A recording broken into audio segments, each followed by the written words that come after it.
Maayong hapon mga ka-idol, mga kabrad. Di ata sa maasin karon ang ati. Mao na akong bagong katian karon mga ka-idol. Ang pangalan niya ay si Paul. Paul.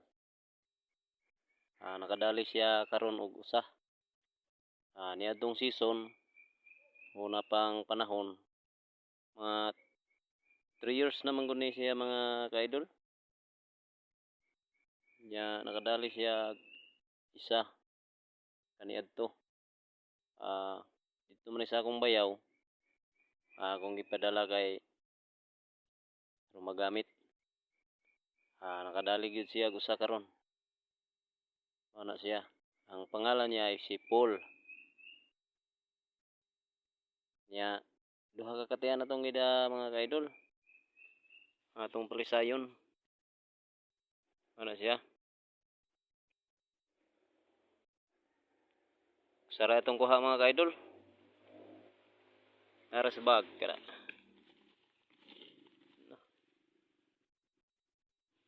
Perting ilaha mga ka-idol. Tagas na og tahid.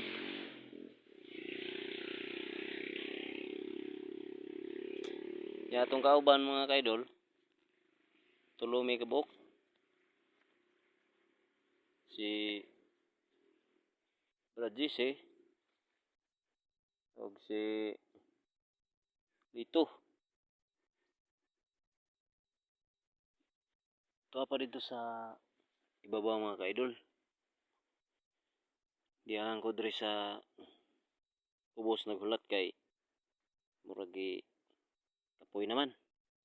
Kapoy na si saka nga to mga ka-idol.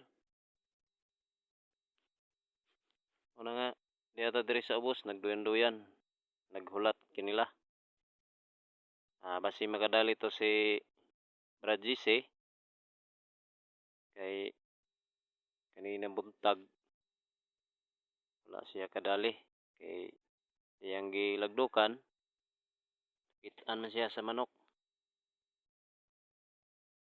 Ato nga nagtubag-tubag ra. Gyud ta malabok. Sayang. Si Lito nakadali siya og isa. Duha tayang dali pero kitaan pod siya sa manok. Moto nga wa gyud mo labok. Yung sibat. Wala mga ka-idol.